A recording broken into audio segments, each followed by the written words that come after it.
পুরুষের শারীরিক চাহিদা পূরণ হলেই মানসিক শান্তি ফিরে আসে, কিন্তু নারীদের ক্ষেত্রে বিষয়টি সম্পূর্ণ ভিন্ন।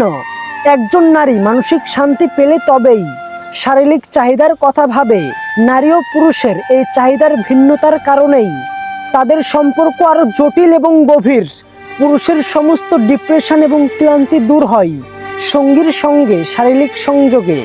যদি আপনি আপনার পুরুষ সঙ্গীকে খুশি করতে চান, তবে তার সাথে অবশ্যই শারীরিক অ্যাটাচমেন্ট থাকা জরুরি এবং তা মন থেকে হতে হবে। নারীরা বিপরীতে মানসিক অ্যাটাচমেন্টে বেশি মনোযোগ দেয়। যদি তার মন ভালো থাকে তাহলে সে স্বাভাবিকভাবে শারীরিক সংযোগে আগ্রহী হয়, কিন্তু যদি তার মানসিক অবস্থা ভালো না থাকে তাহলে সে কোনো কিছুতেই সাড়া দেয় না। নারীর মনই হলো তার আসল শক্তি।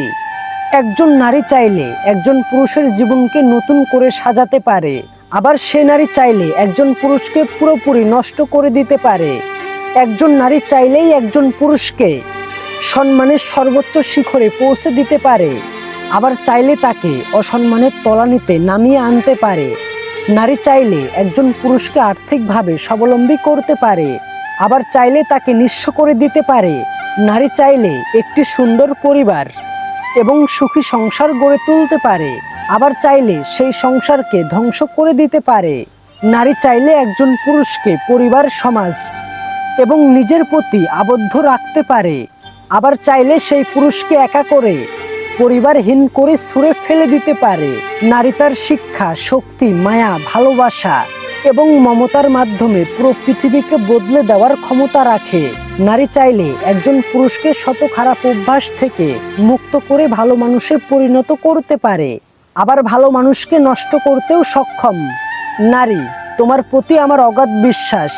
তুমি তোমার সৌন্দর্য, শিক্ষা এবং ভালোবাসা ও শক্তি দিয়ে তোমার সংসার, পরিবার এবং সমাজকে সুন্দর করে তুলবে।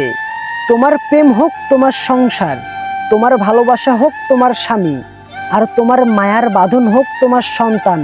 নারী, তুমি চাইলেই অনেক কিছু করতে পারো। নারী, তুমি পারো। তুমি পুরো পৃথিবীটাকে বদলে দিতে পারো।